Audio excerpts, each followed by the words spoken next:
Welcome to another episode of Chad Sports Talk. You know, my name's Chad. Take a dive on sports. And welcome to my NFL Divisional Round recap video. We go over the game this past weekend. We definitely had some statement games. We had some disappointments.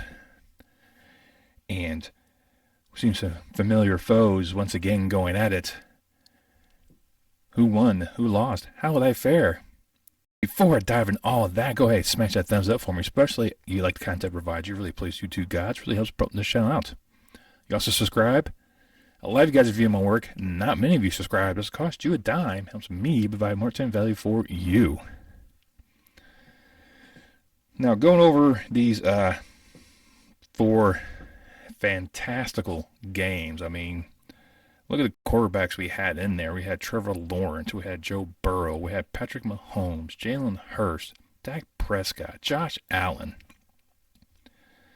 I mean, this is just some phenomenal. Then you have Mr. Irrelevant, Brock Purdy. Probably the most underrated of them all, Daniel Jones, I think. He has thrived under this new leadership in New York.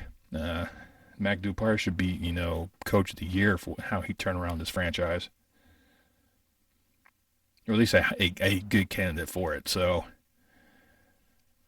you definitely had some interesting quarterback actions. You had an NFC East showdown. You had a historic rivalry go at it as well. And all in all, I was not really shocked by any of those, even though I did go 3-1. But was not shocked by any play. I thought any of them possibly could have won that one. That was by far the most evenly placed action out there. But let's go ahead and kick off things on Saturday. We're both number one teams. We're kicking off. We'll start out there in the Great Plains, out there in Arrowhead, where the Jaguars were coming hunting for Chiefs. And this one, I was more Kansas City. I'm like, nope, Kansas City should, has a different aspect when it comes to the offense. Makes it a little more difficult to kind of, defend against a little bit. But Jacksonville did go after Mahomes.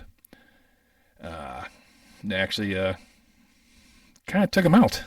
They gave him a nice severe sprain in the I believe it was the first quarter, and then he finally got taken out. And then Chad Henne had to take over, and they were at the 2-yard line. He engineered a 98-yard drive for a touchdown.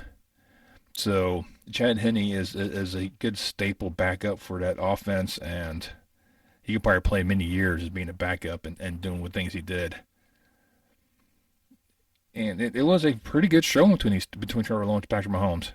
I mean, both of them were pretty, and even Chad Henne, you might as well throw his name in there because he was pretty much he engineered the end of the first half where the Chiefs had a 17-13 lead. But it was the fourth quarter things got changed. By that time, Trevor Lawrence and Jaguars were doing very good of not turning the ball over, which is one of the things you had to really worry about. But Agnew had a catch, kind of 3 steps, and the ball popped out. Chiefs got it,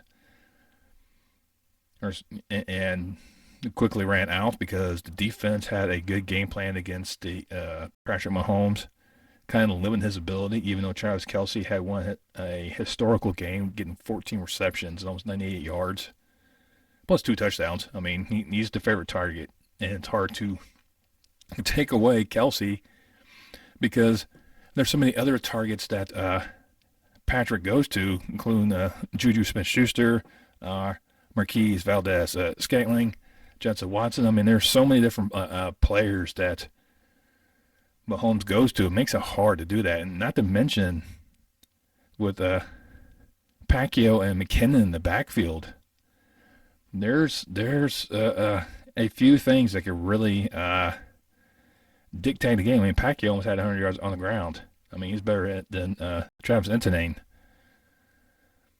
But a late fourth quarter interception by Trevor Lawrence was it that sealed the victory. The Chiefs were able to escape the hunting Jaguars 27-20 to advance to their, was it, fifth straight AFC title game. Unprecedented. I mean, they've been in there 5 times, only made the 2 Super Bowls.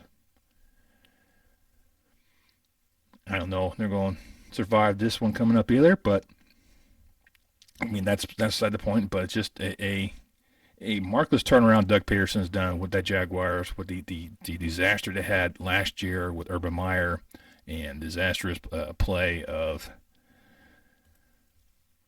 Trevor Lawrence under that messed up system. How he's able to tap into what Trevor Lawrence was touted for when he came out of Clemson. And when he did at Clemson, I mean, he actually won a national championship, made to a second national title game. So good things are on the rise for Jacksonville in the future as long as they continue this trajectory, but kind of fell short in this game. Then we have to Philadelphia with a NFC East showdown between the Giants and Eagles. These two square off in a huge game. I mean, the Giants had a huge statement win in Minnesota, which I knew they would have. And a lot of questions were surrounding Jalen Hurts and his injury. Is he 100%? This is going to work. And the answer was a definite yes. Philadelphia ran 44 rushing plays for 268 yards and 3 touchdowns. This was a statement game. Philadelphia came out here and silenced all the critics with this performance. I mean, this is a huge rival game. They play these guys twice a year, so they know each other inside and out, and Philadelphia took it to them. I mean, it was not even close. That first half was all Philadelphia. They jumped up 28-0. Daniel Jones could not get anything going. He only had 135 yards. Saquon Barkley just cracked 60 yards. Gainwell for the Eagles was phenomenal, over 100 yards himself with a touchdown. Jalen, he ran certain plays, designed quarterback runs. He didn't throw a lot, but he did throw through 2 touchdowns for a 3-touchdown total day.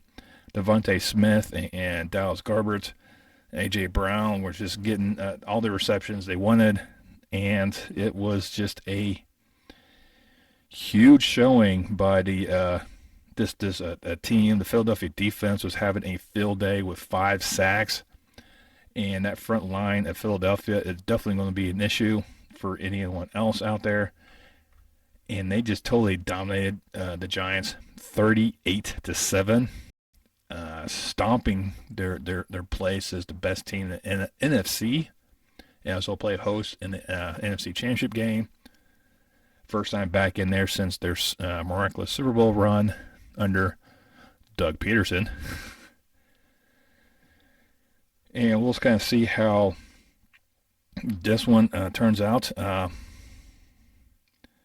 Nick Sirianni had a very unique comparison for Jalen Hurts. He pretty much called him Michael Jordan. That is a pretty bold statement to kind of put that on there, especially since Jalen Hurts has zero championships. But I get that. It's just the way he commanded himself on the field is very much what MJ did on the court during those great Chicago Bull runs. And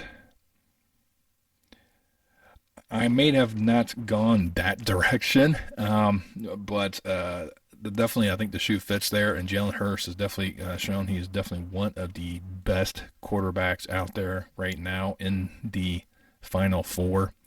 And we'll definitely see how things plan out. And then we head out to Western New York, where the Bills were then hosting the hunting Bengals out there at Orchard Park. Damar Hamlin was on site. He had his own suite. The fans acknowledged him. He's out there throwing his little heart symbol in there through the snow, and Cincinnati continued where they left off on that Monday night game. Now, no, that Monday night game, they only played like one quarter, and Cincinnati was already setting the pace and setting the tone for that game. They continued that statement. Joe Burrow, he's has come onto his own. He is definitely he's not going to throw you with his runs. He's not that type of quarterback. He's not Lamar. He's not Patrick Mahomes. He's not going to throw underhand, no-look passes. He is just a cool, confident quarterback that runs when he has to, but can make some accurate reads and nice bombs, and you can actually get the defense to bite. It's like one of the touchdowns is they set up a fake screen. The defense bit, and they bit hard, which allowed for Hurst to be open, and he threw a touchdown to him. That lets you know the tenacity of this team. This team has a whole new look about them. I think they came in there with a chip on their shoulder because of the like 50,000 championship game tickets were already sold for the game in Atlanta. It's like they already said, and this is going to be Kansas City Buffalo NFC championship game, and it's going to be played in Atlanta. If Buffalo would have won, the game's going to be played in Atlanta. And already 50,000 tickets were sold, and I think this puts a chip on their shoulders. They came out there with the attitudes like, "You gonna overlook us? All right." They quickly put up 14 points in that first quarter. They didn't look back. This was a one-sided affair. Even though Josh Allen did have a massive run into the end zone where he definitely got in the face of the defenders, which Josh Allen is one of those quarterbacks. You can do that because he's built like a linebacker. That didn't change the fact. I mean, regardless of how the score looked, this was one-sided. This was a statement game. If you looked at the CBS panel before the game kicked off, you looked at all the players on there. I mean, Coach Cowler and Phil Simms were all going Buffalo, and Boomer just shaking his head going, "You're overlooking Joe Burrow." And he picked the Bengals because he's a former Bengal. But Joe Burrow has a different take on this one. Over 240 yards passing, 2 touchdowns, only sacked once. Joe Mixon had over 100 yards on the ground with a touchdown. Jamar Chase averaging 12 yards a catch and a touchdown. I mean, this was a one-sided affair. Cincinnati rolled 27-10 to set up a back-to-back meeting with Kansas City in Kansas City for the AFC title. And then when Joe Burrow was having the post-game interview on the field, and the reporter asked him about the whole Atlanta thing, he's like, "You better prepare those refunds." He has confidence. This is what you want. This is the type of attitude you need in the quarterback. He talks the talk, but he walks the walk. And we'll see what happens with them in Kansas City. But Cincinnati back in there again, once again, beating Buffalo 27-10. Then the final night of the game, you'll have Mr. Irrelevant taking on the Dallas Cowboys and the Dak Prescotts and the Tony Pollards, the C.D. Lambs, the DeMarcus Lawrence, the Trayvon Diggs, the Micah Parsons, the whole juggernaut that is the Dallas Cowboys. What they did against Tampa Bay, people really thought this was the Cowboys' year. Of course, if you talk to any Cowboys fan, every year is the Cowboys' year. That's why I think Cowboys fans are one of the most hated fan groups of the professional leagues. because they always say that, regardless. This is our year, this is our year, this is our year. But there is just so many issues with this team. I mean, started off defensively great. Dak threw a early interception and it led to a field goal, but then they answered back with a touchdown with the extra point getting blocked. So Mayer may not be there next year.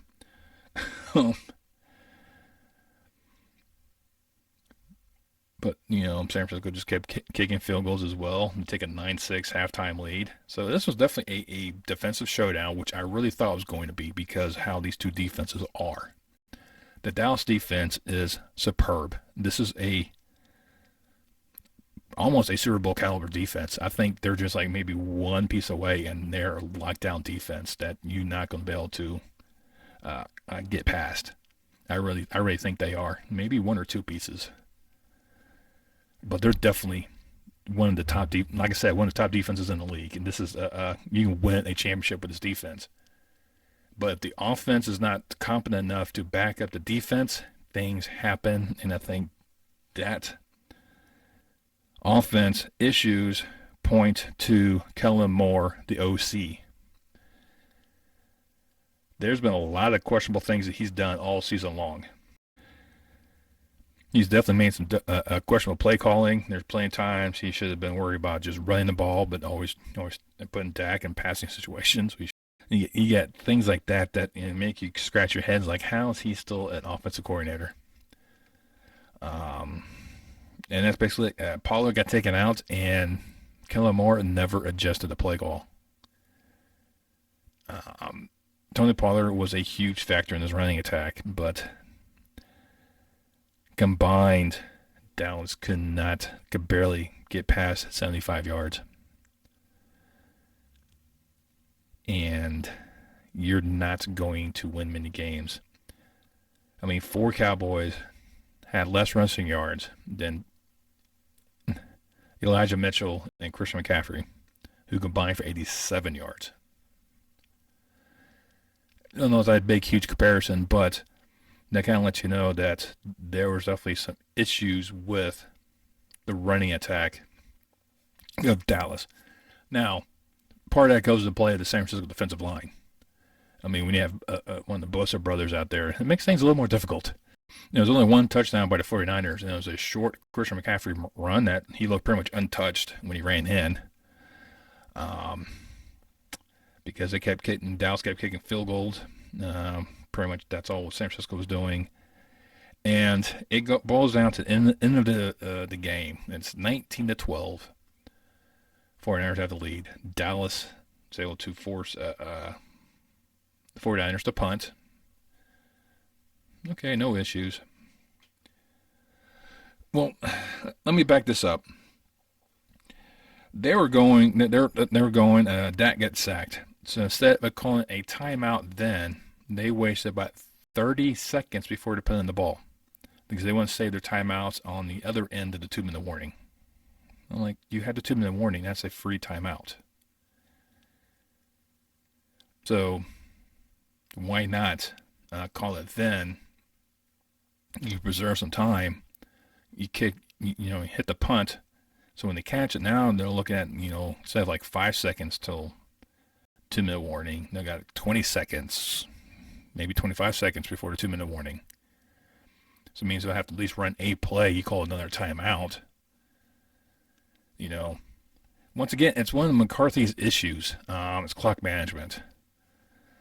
And there's just something that he just never did. I don't know why.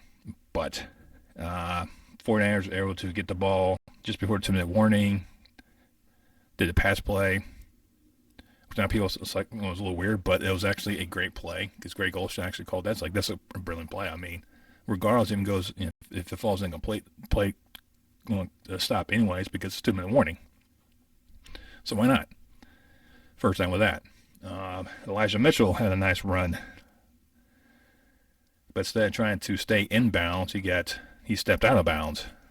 Because I think he was looking to scoring just to put this game away, which, understandable. They gave Dallas the opportunity. Gave him the ball back. And then this had, and then on that ensuing drive, uh, Schultz, who was like the star last week, made some boneheaded plays this week. He had a catch towards the sideline where he got hit, but he went backwards, so that meant the clock kept running. So they had to hurry up and get there and inspect the ball. The next time he caught the ball, he was like, he did not ensure both feet are in. Maybe he thought his toe was on the ground when he caught it, so he never tried to drag it down. He only had one foot, so ball got pushed back. Then he came with this funky formation where they split the offensive line at the ends, where you had the kind of receivers there as well, and then you put Zeke as the center. So he was eligible to receive the ball, or at least to catch the ball. You can always get it from with a lateral. I'm like, what type of backyard football is this?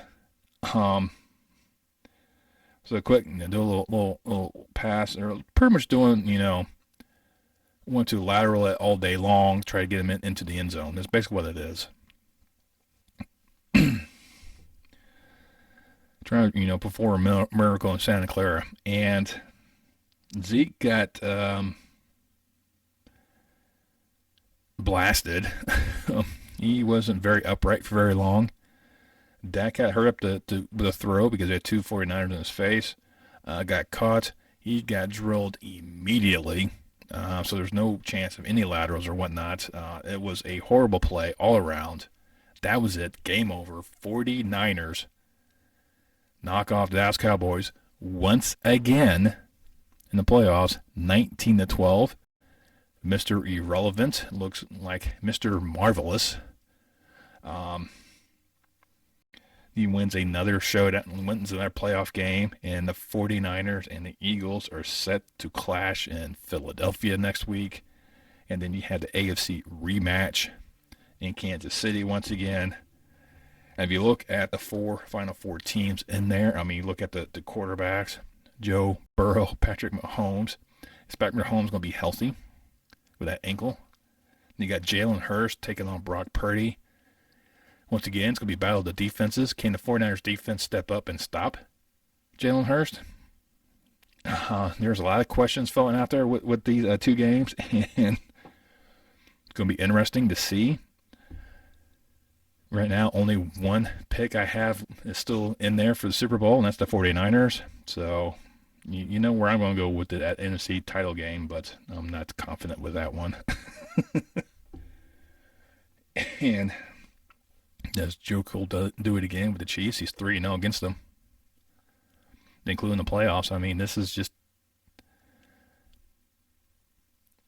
And this is going to be a good Sunday action with these two, so we'll definitely see how this one kind of goes. But yeah, there's the recap. 3-1, not bad in terms of the games. I was not surprised Cincinnati won at all.